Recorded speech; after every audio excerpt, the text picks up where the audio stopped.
Bien, ahora nos vamos al hemiciclo. Raúl Porras Barnechea sesiona la Comisión de Relaciones Exteriores. Se trata de la 19ª sesión y ahí está nuestro compañero Mario Brais. Adelante, Mario.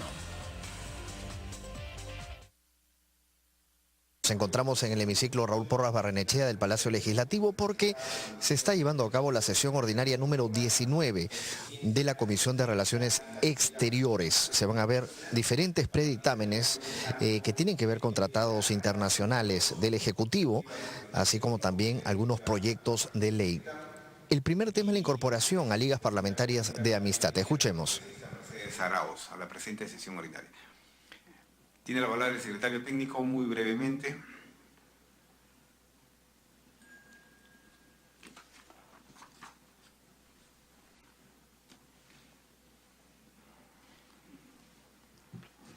Buenos días, congresistas. A continuación voy a tratar sobre el Tratado Internacional 33, que se refiere al acuerdo entre la Confederación Suiza, representada por el Departamento Federal de Asuntos Exteriores, que actúa a través de la Agencia Suiza para el Desarrollo y Cooperación COSUDE, y la República del Perú, representada por el Ministerio de Relaciones Exteriores, sobre el programa Eficiencia Energética en las Rilleras Artesanales de América Latina para mitigar el cambio climático en su fase 2. Este tratado fue suscrito el 20 de noviembre de 2015 en la ciudad de Lima, Perú, y ratificado mediante Decreto Supremo 30/2016 de Relaciones Exteriores. Este acuerdo entró en vigor el 28 de abril del 2016, conforme se publicó en el Diario Oficial del Peruano el 23 de septiembre de 2016. Se contó con, al momento de su suscripción, con las opiniones favorables del Ministerio de Relaciones Exteriores, Ministerio de la Producción, Ministerio del Ambiente, Ministerio de Energía y Minas, Ministerio de Economía, Agencia Peruana de Cooperación Internacional, APSI, y la Agencia Suiza para el Desarrollo y la Cooperación, COSUDE. El desembolso del presupuesto asignado por Perú a este programa prácticamente ya se efectuó, y la implementación del programa se está dando desde el 2013, por lo que, al cumplirse con lo dispuesto en el artículo 57 de la Constitución Política del Perú, es que la Comisión propone su archivo. Si hubiere alguna inquietud al respecto, señores congresistas, si no, lo consulto a aquellos congresistas que estén a favor, sírvanse expresarlo. Muchas gracias. En contra, ninguna. Abstenciones, ninguna. Aprobado por unanimidad. Siguiente predictamen, recaído en el Tratado Internacional Ejecutivo 34, enmiendas al anexo del protocolo de 1997, que enmienda el Convenio Internacional para prevenir la contaminación por los buques 1973, modificado por el protocolo de 1978, designación de la zona de control de las emisiones del Mar Caribe de los Estados Unidos y exención de determinados buques que operan en la zona de control de las emisiones de Norteamérica y en la zona de control de las emisiones del Mar de Caribe de los Estados Unidos, de conformidad con las reglas 13 y 14 y el apéndice 7º del anexo 6º del convenio MARPOL. Secretario técnico. El Tratado Internacional Ejecutivo 34, a la que el presidente de lectura, fue adoptado por resolución 202-62 de la Organización Marítima Internacional el 15 de julio de 2011 y ratificado mediante Decreto Supremo 31-2016-RE. Estas enmiendas en vigor entraron el 4 de marzo de 2014, conforme se publicó en el Diario Oficial del Peruano. El objetivo es modificar el Convenio Internacional para prevenir la contaminación por los buques de 1973 o Convenio MARPOL, que tiene como fin la conservación del medio marino mediante la prevención de la contaminación de la atmósfera por hidrocarburos y otras sustancias perjudiciales que emanan los buques. Este tratado, el Convenio MARPOL, entró en vigencia para el Perú el 2 de octubre de 1983. Al momento de su suscripción, el acuerdo contó con las opiniones favorables del Ministerio de Relaciones Exteriores, la Dirección General de Capitanías y Guardacostas de la Marina de Guerra del Perú, DICAPI, y de la Comisión Consultiva Técnica Multisectorial sobre Asuntos de la Organización Marítima Internacional, la cual cuenta con representantes de los Ministerios de Relaciones Exteriores, de Defensa, del Ambiente, de Salud, de Comercio Exterior y Turismo, de Transporte y Comunicaciones y de la Producción, así como de la Autoridad Portuaria Nacional. El convenio, conforme ya está en vigor, se está aplicando y el control de contaminación de los buques se realiza actualmente y afecta a los buques peruanos de flotas mercantes, por lo que, y al cumplirse con lo dispuesto con el artículo 57 de la Constitución Política del Perú, es que la Comisión propone su archivo. Muy bien, corresponde entonces aprobarlo. Si no hubiera alguna objeción, señor. No hay ninguna objeción, solamente una precisión. O sea, cuando van con un dictamen, es el archivo. O sea, ¿qué somos? Solamente recibimos, escuchamos el archivo. O sea, ¿qué significa el archivo? ¿Es una aprobación? ¿Es un consentimiento? ¿Es un asentimiento? ¿Cuál es técnicamente nuestra decisión? Conforme. La aprobación del presente Tratado Internacional Ejecutivo es un procedimiento protocolar que le corresponde a esta comisión de aprobarse dicho tratado que ya está en vigencia desde el año 2015, me parece. Entonces debería decir aprobación de archivo. Aprobación. También puede decir rechazo de archivo. El archivo normalmente significa dejarlo de lado, ¿no es cierto? Correcto. Hecha la tingencia, la aprobación precisamente significa pasarlo al archivo correspondiente. Pero es que también lo puedo pasar al archivo. Por ejemplo, un caso de Venezuela lo pasamos al archivo sin aprobarlo, ¿recuerda? No, o sea, no pasó al archivo. Eso está pendiente. Bueno, pues, pero es que no es coherente con el idioma. Pasa el archivo. El archivo significa, yo entiendo a dónde quieren ir, pero el archivo en el lenguaje común y corriente significa archivado, punto. ¿No? Tendría que decir algo más. ¿Terminó? Eso me refiero. Sí. Castillo. Muy bien. El caso del TIE sobre Venezuela, creo aún está pendiente de debatirse en la comisión. Eso no se ha resuelto ni a favor ni en contra, ¿no? Muy bien. Entonces, hecha la aclaración pertinente, señora congresista Mercedes Jarauz. Sí, solo para aclarar, o sea, como son estos acuerdos que tienen el Ejecutivo la potestad de, dentro del marco constitucional, de hacer los acuerdos, lo que hace es reportar e informar a la Comisión de Relaciones Exteriores lo que se ha hecho y por lo tanto lo aprobamos y lo archivamos, ¿no? En el caso de Venezuela, como bien se dijo, en este grupo decidimos postergarlo y dejarlo en el aire hasta nuevo aviso cuando veamos las condiciones políticas favorables con el caso de Venezuela. Muchas gracias por las aclaraciones pertinentes. Lo consulto a los señores congresistas que estén a favor, sírvanse a expresarlo. Gracias. En contra, ninguna. Abstenciones, ninguna. Aprobado por unanimidad. Siguiente predictamen recaído en el Tratado Internacional Ejecutivo 35, acuerdo entre la Confederación Suiza, representada por el Departamento Federal de Asuntos Exteriores, actuando a través de la Agencia Suiza para el Desarrollo y la Cooperación, COSUDE, y la República del Perú, representada por el Ministerio de Relaciones Exteriores, relativos al programa de adaptación al cambio climático en el Perú, fase número 2. Secretario Técnico. Bien, congresista. El Tratado Internacional 35 fue suscrito el 5 de enero de 2016 en la ciudad de Lima y ratificado mediante Decreto Supremo 32/2016, Relaciones Exteriores. Este acuerdo entró en vigor el 9 de mayo de 2016, conforme se publicó el 10 de junio de 2016 en el Diario Oficial del Peruano. Este tratado es la fase 2 del programa de adaptación al cambio climático en el Perú, el cual estuvo vigente desde el 1 de febrero de 2009 al 31 de enero de 2012. Este tratado, al momento de su suscripción, contó con las opiniones favorables del Ministerio de Relaciones Exteriores, del Ministerio de Economía y Finanzas, del Ministerio del Ambiente, del Ministerio de Desarrollo e Inclusión Social, del Gobierno Regional de Cusco, del Gobierno Regional de Apurímac, de la Agencia Peruana de Cooperación Internacional en su calidad de organismo ejecutor responsable de la cooperación técnica internacional no reembolsable. El desembolso del presupuesto asignado por COSUDE prácticamente ya se efectuó y la implementación del programa se está dando desde 2009, por lo que este convenio pasó a la Comisión de Relaciones Exteriores para verificar si cumple los requisitos dispuestos en el artículo 56 de la Constitución Política del Perú. Al pasar por un análisis, se llegó a la conclusión de que al cumplir los requisitos de la Constitución, este convenio está de acuerdo a la ley y a la Constitución, por lo que la Comisión propone su archivo. Muy bien. Sobre el tema en cuestión, si habría alguna inquietud, señores congresistas, sino para efectuar su aprobación y el respectivo archivo. congresista. Solo para reiterar que queda aclarado que estos acuerdos han sido ya aprobados y que archivarlos significa que estamos de acuerdo, nada más, ¿no? Exacto. Muy bien. Entonces, los señores congresistas que estén a favor, sírvanse a expresarlo. Muchas gracias. En contra, ninguna. Abstenciones, ninguna. Aprobado por unanimidad. Siguiente predictamen, que recae en el Tratado Internacional Ejecutivo 36, Acuerdo de Cooperación entre el Gobierno de Perú y el Gobierno de Francia, relativo a las actividades de la Agenda Francesa de Desarrollo, AFD, en la República del Perú. Secretario Técnico.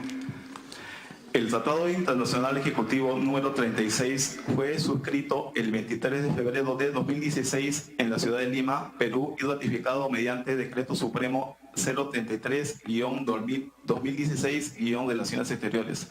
Este acuerdo entró en vigor el 27 de mayo de 2016 conforme se publicó en el Diario Oficial del Peruano. El objetivo es precisar las reglas aplicables a las actividades de la Agencia Francesa de Desarrollo concernientes a la asistencia financiera y técnica que proporcionará al Perú. En virtud de que este acuerdo ya está vigente y la Agencia de Financiamiento de la Agencia Francesa de Desarrollo ya está ejerciendo sus funciones. Tiene sus oficinas en la calle Río de la Plata, 167, oficina 502 en San Isidro, y al cumplirse con lo dispuesto, este dictamen pasó por el análisis del artículo 56 y 57 de la Constitución Política del Perú y al observarse que cumple con estos requisitos es que la Comisión propone su archivo. Muy bien. Entonces, ¿alguna inquietud al respecto, señores? Si no, para proceder al archivo correspondiente con la aprobación de los señores congresistas que estén a favor. Gracias. Abstenciones. En contra. Ninguno. Aprobado por unanimidad. Siguiente predictamen, recaído en el Tratado Internacional Ejecutivo 37, Convenio de Financiación entre la Unión Europea y la República del Perú, relativo al Programa de Apoyo a la Estrategia Nacional de Desarrollo e Inclusión Social. Secretario Técnico. El Tratado Internacional Ejecutivo 37 fue suscrito por la Unión Europea el 23 de febrero de 2016 y por el Perú el 8 de abril de 2016, siendo ratificado mediante Decreto Supremo 34-2016- de Relaciones Exteriores. Este acuerdo entró en vigor el 27 de mayo de 2016 conforme se publicó en el Diario Oficial del Peruano. El objeto de este tratado es que la Unión Europea, representada por la Comisión Europea, brinde una contribución financiera de 40 millones de euros a favor del Perú para la ejecución del Programa de Apoyo a la Estrategia Nacional de Desarrollo e Inclusión Social. Según el APSI, la ventaja de este convenio es que no requiere una contrapartida del gobierno peruano. Y asimismo se señala que la población beneficiada será la que se ubica en Amazonas, Junín, Loreto, San Martín y Ucayali, que albergan a las comunidades amazónicas. Este convenio, al momento de su suscripción, contó con las opiniones favorables del Ministerio de Relaciones Exteriores, del Ministerio de Economía y Finanzas, del Ministerio de Desarrollo e Inclusión Social y de la Agencia Peruana de Cooperación Internacional. Este convenio está en fase de ejecución conforme está en vigor desde el año pasado y al cumplirse con lo dispuesto en el artículo 56 y 57, luego de un análisis de este tratado, es que la Comisión propone su archivo. Muy bien. Al respecto, señores congresistas, si habría alguna inquietud, si no, para proceder a la al respectivo archivo. Entonces, los señores congresistas que estén a favor, sírvanse a expresarlo. Muchas gracias. En contra, ninguna. Abstenciones, ninguna. Penúltimo predictamen, recaído en el proyecto de resolución legislativa 308/2016-PE, resolución legislativa que propone aprobar el convenio entre el Gobierno de Perú y el Gobierno de Belarus sobre cooperación técnico-militar. Secretario Técnico. Bien, este proyecto de resolución legislativa sí lo aprobamos nosotros para que entre al Pleno y se apruebe, y recién después de aprobarse pasa a ser ratificado en el Poder Ejecutivo, ello por tratarse de un tema de asunto de defensa nacional. Este tratado fue suscrito el 20 de octubre de 2011 en la ciudad de Minsk, República de Belarus. El objeto es establecer un esquema para el desarrollo de la cooperación técnico-militar con esta república en diversos ámbitos de la defensa. Esto abarca la producción, modernización, entrenamiento, empleo y reparación de armas, así como la compraventa, suministro y transferencia de material bélico. También va a tratar sobre los sistemas de comando, control de comunicaciones, guerra electrónica y aparatos ópticos, intercambio de especialistas para trabajos de investigación científica de defensa, formación de cuadros militares, entre otros. El Ministerio de Defensa señala que este convenio no amerita mayor impacto legal en la legislación interna vigente, en tanto las obligaciones que asumiría el Perú se ajustan plenamente a la legislación vigente. De igual manera, se menciona que es ventajoso este convenio por cuanto las instituciones armadas cuentan con material bélico de procedencia soviética, cuyos centros industriales y tecnológicos se encuentran justamente en la ciudad de Minsk, donde ha sido firmado este proyecto, y resulta de gran importancia garantizar la operatividad de nuestro material bélico para la defensa nacional. Este tratado entró en vigor el julio de 2012 para la República de Belarus, no por lo que se informa de que solo faltaría la aprobación por parte del Perú para que entre en vigor. Se recibieron las opiniones favorables del Ministerio de Relaciones Exteriores y obviamente del Ministerio de Defensa y de los institutos armados que lo conforman. Al respecto, congresista Petrozzi. Una aclaración mínima, a no ser que la Real Academia Española haya decidido cambiarlo. Se llama Bielorrusia, la República, y sería bueno que se le llamara por su nombre en castellano. Acabo de hacer la consulta respectiva. El nombre me dicen que es en ruso, tal como está suscrito el acuerdo respectivo. ¿Así es, secretario técnico? Sí, efectivamente, el nombre oficial es República de Belarus, que era el antiguo estado de Bielorrusia de la Unión Soviética, que justamente a raíz de la perestroika se independizó, y justamente en la zona donde se fabrica el armamento militar que ha comprado el Perú. Congresista Petrozzi, ¿conforme? Conforme. Muchas gracias, congresista Petrozzi. Al respecto, si habría alguna otra inquietud, señores congresistas, si no, vamos a proceder a la aprobación respectiva para que esto pase al pleno. Los señores congresistas que estén a favor, sin expresarlo. Gracias. En contra. Abstenciones. Ninguna. Aprobado por unanimidad. Último predictamen. Recaído en el proyecto de resolución legislativa 1458/2016-PE. Resolución legislativa que propone aprobar el tratado de extradición entre la República de Perú y la República de Chile. Secretario técnico. El proyecto de resolución legislativa 1458/2016-PE fue presentado por el Poder Ejecutivo y propone aprobar el tratado de extradición entre la República del Perú y la República de Chile, suscrito el 23 de noviembre de 2016 en la ciudad de Santiago, Chile. El objeto de este tratado es hacer más efectiva la cooperación entre los dos países en la represión del crimen, considerando que para lograr este objetivo se debe actualizar las normas que regulan los procedimientos de extradición. Según el artículo 1 de este tratado, se dispone que las partes se obligan a entregar recíprocamente, según las reglas y las condiciones establecidas, a las personas que se encuentran en sus respectivos territorios y sean requeridos por las autoridades competentes de la otra parte para ser procesadas por la presunta comisión de algún delito, para que respondan a un proceso en curso o para la ejecución de una pena privativa de libertad. Actualmente está vigente el Tratado de Extradición entre Perú y Chile, suscrito en noviembre de 1932, por el cual ambos estados se comprometieron a entregarse recíprocamente a los delincuentes de cualquier nacionalidad o refugiados en sus respectivos territorios. Bien, este tratado nuevo es lo que hace es modernizar este tratado de extradición entre Perú y Chile del 32, que prácticamente resulta obsoleto y no está actualizado con las normas vigentes en el ámbito nacional de Chile e internacional. Los beneficios de este tratado son los siguientes. La protección de los derechos humanos se da con mayor eficiencia porque se reconoce y se amplía mayores derechos fundamentales que el del 32. En ese sentido se amplían las causales para denegar la extradición, como la persecución por motivo de raza, opiniones políticas, religión, entre otros, lo que no está especificado en el antiguo tratado del 32. También favorece contra la lucha contra la impunidad. El actual tratado después con mayor medida de lucha contra la impunidad por cuanto se aplica una variedad de delitos de gran trascendencia para la comunidad internacional y que se han incluido en todas las convenciones multilaterales contra la corrupción, delincuencia organizada, transnacional y tráfico ilícito de estupefacientes, como en el Tratado de Exportación de las Naciones Unidas y los sucesivos manuales de dicha organización. También se busca la eficacia del proceso de extradición por cuanto se dispone que el cómputo de plazo de prescripción se suspende con la presentación del pedido de extradición hasta la entrega definitiva de la persona reclamada, lo cual permite que la persona extraditable no se beneficie con medidas dilatorias del proceso de extradición ni pueda deducir la prescripción en caso no se lleve a cabo la entrega definitiva. De igual manera, se incorporan disposiciones que simplifican el proceso de extradición, haciendo que culmine de manera más rápida y eficiente. De entrada en vigor este tratado, el tratado de extradición suscrito por las partes de Perú y Chile en noviembre del 32 quedaría sin efecto.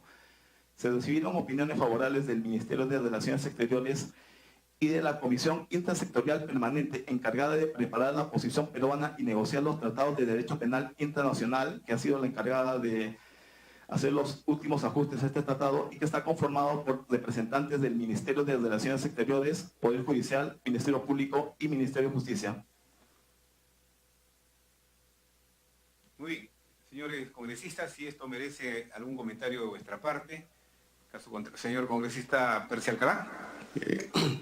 Muy buenos días, señor presidente. A través suyo saludar a todos los señores congresistas presentes. Pedí una cuestión previa sobre este punto, teniendo en cuenta que también sé que existe una reunión de trabajo entre las dos migraciones, tanto de Perú y de Chile, por el caso de Santa Rosa. Como se ve, ya se está terminando de construir la carretera y por lo tanto los de peruanos que van a Chile solamente tenían una sola entrada de migraciones, igualmente los chilenos que vienen a Perú también una sola, y creo que están esto en concordancia en el sentido de que están viendo la forma de que los detenidos chilenos no vengan a Perú, sino se vayan a Chile, y los detenidos peruanos no ingresen al Perú, sino, no se queden en Chile y regresen al Perú. Por un lado. Y dos, tengo entendido también que aquí, el caso de Chile, también ha estado haciendo varias ampliaciones de extradiciones dentro de una extradición. Eso no está contemplado. Yo pediría una cuestión previa para analizarlo con detenimiento y en la próxima sesión aprobarlo, ¿no? Muy bien. Congresista Alcalá ha planteado como cuestión previa debatir este tema en una próxima sesión. Si no habría otra inquietud al respecto, lo consulto. A los señores congresistas que estén a favor de dicha cuestión previa, sírvanse a expresarlo. Gracias. ¿En contra? Ninguna. ¿Abstenciones? Una. Entonces, aprobado por mayoría la cuestión previa. Esto veremos en una siguiente sesión.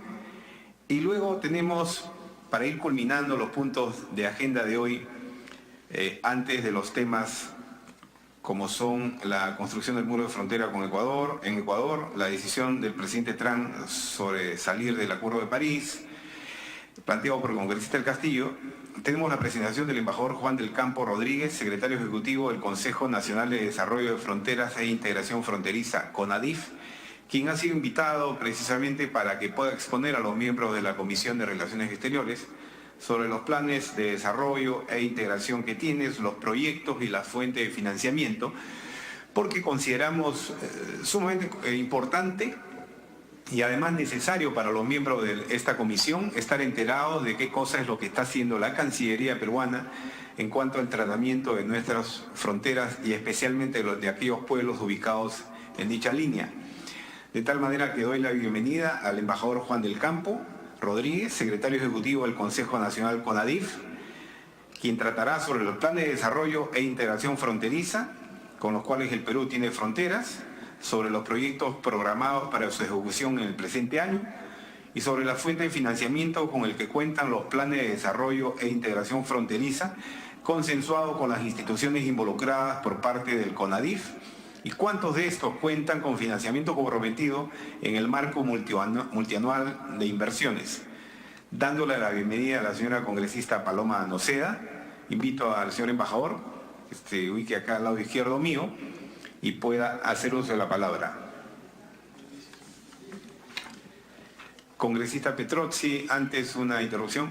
Una mínima interrupción, ¿ya? Para dejar este tema claro, aunque ustedes lo hayan escrito en su tratado, la Real Academia Española dice que no hay razón para sustituir la forma española por la transcripción del nombre vernáculo Belarus, ni aunque se hispanice mediante la tilde. Entonces mi observación no estaba tan errada. Lo dejo claro y muchas gracias por la palabra. Muchas gracias, congresista Petrozzi, por su aclaración. De todas maneras, creo yo que merece poner esto en conocimiento de nuestra Cancillería para una mejor redacción, si es que eso corresponde, de los documentos y acuerdos que se vayan a plantear. Congresista Paloma Noceda. Señor presidente, quiero manifestar mi sentido de votación de aprobación del pase al archivo de los tratados internacionales ejecutivos número 33, 34, 35, 36 y 37. Gracias. Muchas gracias, congresista Noceda, queda constancia de ello. Y entonces invitamos al señor embajador del campo a hacer uso de la palabra. Muchas gracias, señor presidente. En primer lugar, extender mi más cordial saludo a los honorables miembros de la Comisión de Relaciones Exteriores, en mi condición pues, de Director de Desarrollo e Integración Fronteriza de la Cancillería y Secretario Ejecutivo del Consejo Nacional de Fronteras.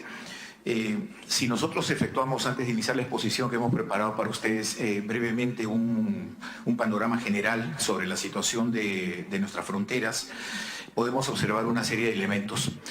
En primer lugar, tenemos un grupo de fronteras que son vivas, dinámicas, interactivas, con cierto grado de prosperidad y con un alto grado de movilidad binacional, como es el caso de Tacna, por ejemplo, en la frontera con Chile, Tumbes y Cajamarca con el Ecuador y segmentos de Puno con Bolivia. Pero tenemos otro punto de fronteras críticas y en abandono, que son las más extensas y que recorren las cuencas del Amazonas y el Putumayo y que involucran a las regiones de Loreto, Ucayali, Amazonas, Madre de Dios, en los límites con el Ecuador, Colombia y el Brasil. Estas últimas fronteras abarcan cerca de 5.800 kilómetros lineales, si incluimos a la zona de Sandía en la región Puno, frontera con Bolivia, y son de particular preocupación si tenemos en cuenta que adolecen de una serie de problemas intemporales, es decir, problemas que siempre han estado ahí, sin que ningún gobierno republicano haya sido capaz de brindar soluciones viables y, lo que es más importante, soluciones de carácter integral. ¿Y cuáles son estos problemas? Que creo que muchos los conocemos acá. En primer lugar, ausencia institucional del Estado. Número 2, exiguo presupuesto asignado a los gobiernos locales. He conocido gobiernos locales que reciben presupuestos de 33.000, 32.000 soles al mes. ¿Cómo se puede dirigir un distrito con ese presupuesto? Altos índices de pobreza y pobreza extrema. Preocupantes déficits de infraestructura. Altas tasas de desnutrición. Elevados índices de mortalidad infantil.